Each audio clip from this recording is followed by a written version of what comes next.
Hello, welcome back. Ralph's Automotive. Changed my mind. Guys, I wanted to put this in the same video, but I'm not going to. I'm going to make a separate video. This is going to be real quick. Don't want to spend a lot of time on it. Got a crazy echo going on underneath the truck here, I just noticed. But anyway, what we're going to do, we're going to change the pinion seal here in the back. If you can see it, it is leaking some kind of bad. Quick and dirty way of doing it without going through a bunch of reading through the manual stuff and this and that and whatnot have you. Ford likes to have you time everything, you know, when you take it apart. That's fine, whatever. There's variable opinions on that, but anyway, I did, however, make a mark, and the camera is probably not going to pick that up. I did put a mark on the nut, and I put a mark right here on the pinion itself. I did that with a chisel. But anyway, the reason I did that, and the reason I'm saying that, so to do this really quick without having to worry about clearances and all that good stuff, what we can do is set a pair of calipers up here. Take it out, I don't know if you see that, but anyway, 226, so 0.226. Save that number, write it down if you need to, or lock your calipers in place, doesn't matter. But what it really boils down to is these timing lines, or these timing marks, are in perfect alignment right now. And what I normally do on something like this, I want to get this done real quick without having to worry about changing anything, you know. I zip that off of there now, and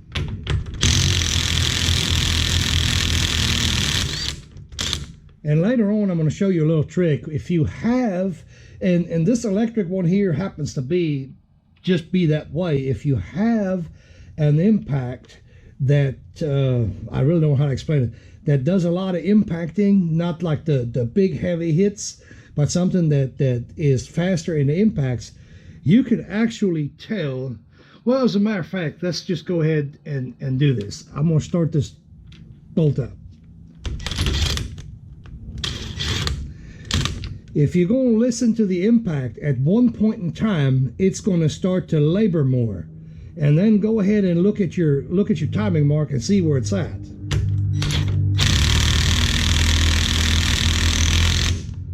I don't know if the camera picked that up, but guys, look at there. I'm right there, right back where I came from.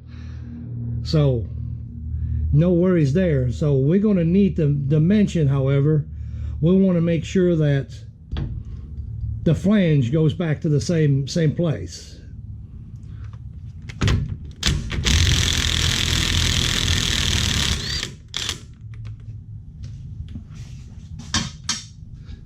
Sometimes a little bit harder to tell with the impacts that hit so dadgum hard, you know, but these low impact guns, they really do show that.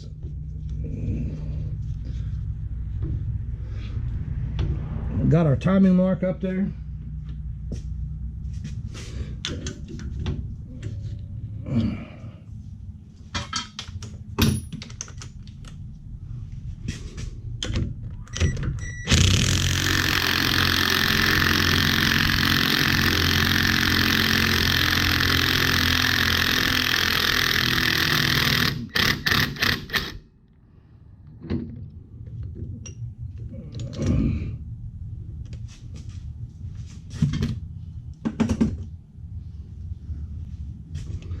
And here you can see how badly that seal is actually leaking.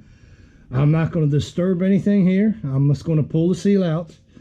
And if that's all we're doing, all we're worried about is the seal. We'll pull this seal out of here. Put a new one in its place. And we'll open up the front. We'll put this back on and open up the front, I should say. And make sure that none of that crud is going to actually fall into the differential there. So,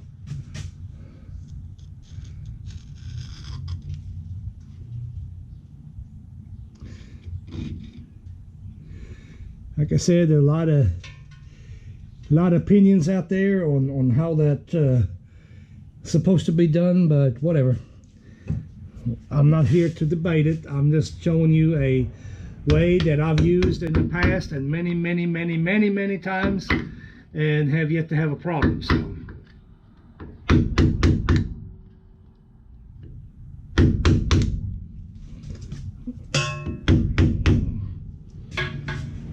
get this here cart out the way. As always, tripping over the camera, not a problem.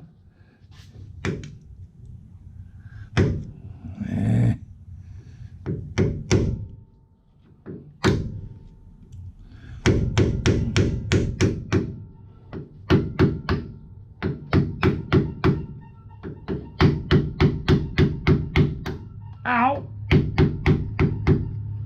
That was the arm there, guys.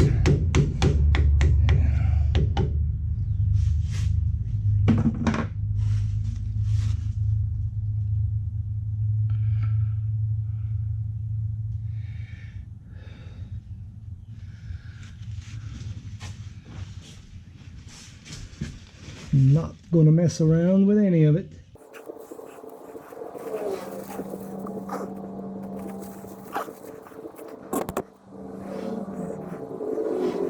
Good enough.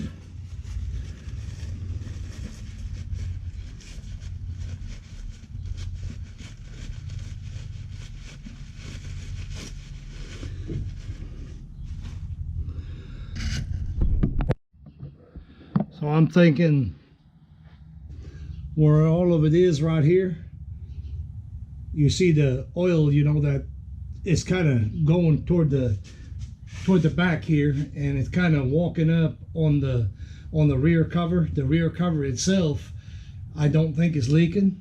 I verify, make sure that the bolts are tight, but I know that's not where my leak is coming from. The leak is coming back here from the seal, and I already know it's going to be low, judging by the looks of it, you know. So I'm going to pick us up a quart of the 75 W140 synthetic fluid is what it wants. So I'm going to pick us up a quart of the gear oil and get the seal. It's too late in the day, they're not going to deliver anymore, so I have to run down to the store real quick, and we'll continue on and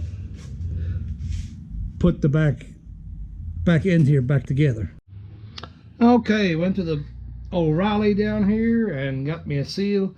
I just got a Master Pro 31447 is the number. And I don't know if I said that earlier or mentioned it earlier. This is a 8.8 inch ring gear, so you have to know that when you go to the parts store. I guess another quick tip to put these seals in, don't beat on them. You know, you don't want to bend the flanges. Be careful, put them in straight. You know, it's not a big deal to bend the lip a little bit, but you just don't want to mash it.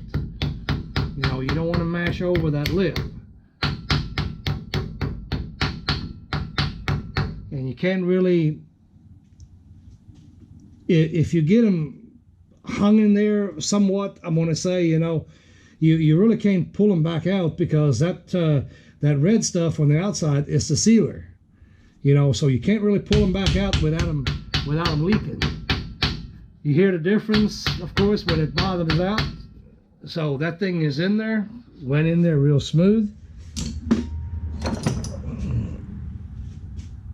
I laid the hub down exactly like I pulled it off, so I know it's not 90 degrees, so we know this.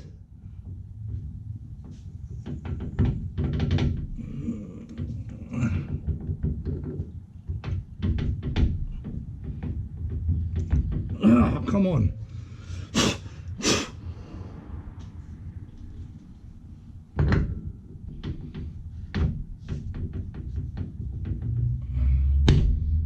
Actually, I picked it up and flipped it, so never mind.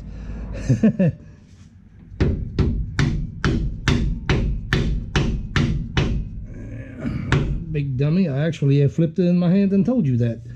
But anyway, he's right.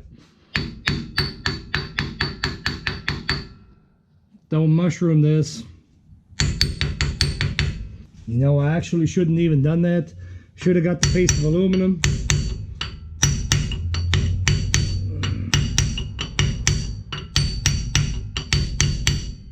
You really don't want to hammer around metal on metal because it'll mushroom the boss.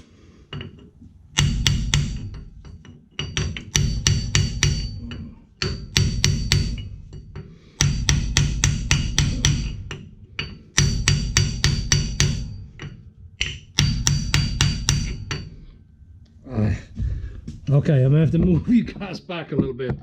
I'm afraid I'm fixing to hit the camera here. That's what I was cautious about.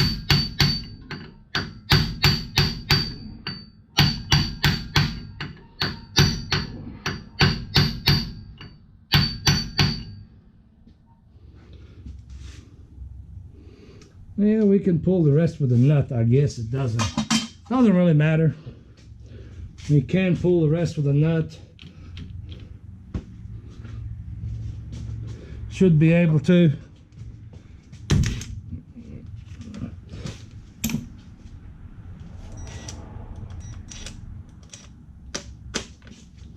.27mm, by the way.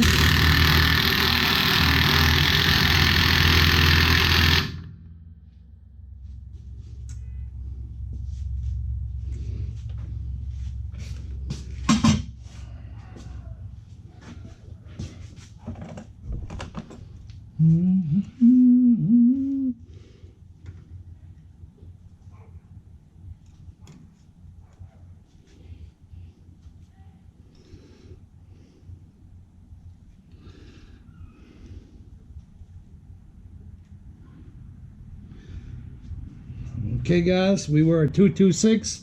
I'm at 224. My timing marks are aligned. Good enough.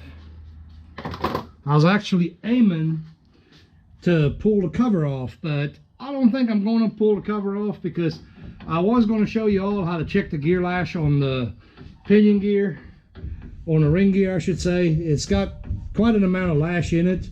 As you can see here, ain't nothing moving. So, but I was going to check that just to be checking it, but I'm not going to. It's going to turn into more work than what I really want to put into it. But we're going to pull the plug out the side and top this thing off and call that done.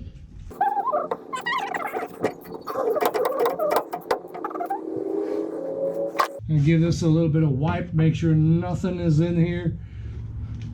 Nothing gets in there, I should say. Make sure that your crud is gone and away from the hole, so you don't accidentally throw that stuff on the inside. I think we're good though.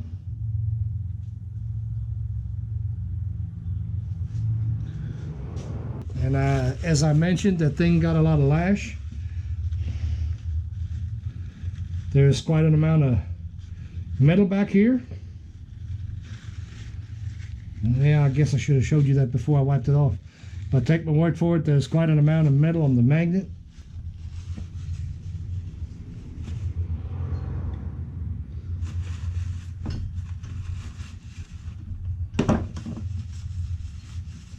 And in case you don't know this, hope the camera will pick it up. If you look, there's a magnet built into that.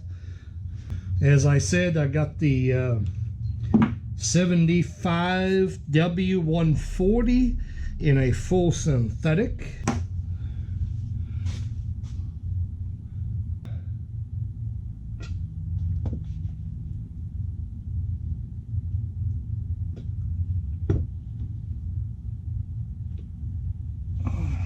There it is. Now, carefully put that plug back on. You can put your little sealer on it if you want to. I've noticed some there still on the edge. I'm sure it'll seal up just fine.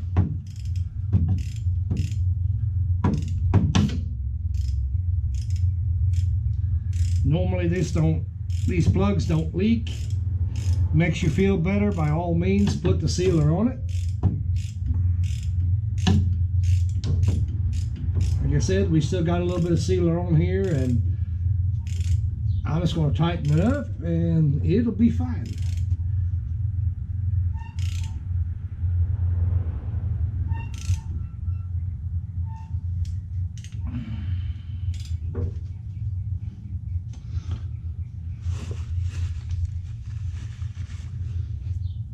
And that basically concludes on how to change a pinion seal. And hopefully we'll keep this thing from leaking now, and keep the oil in it.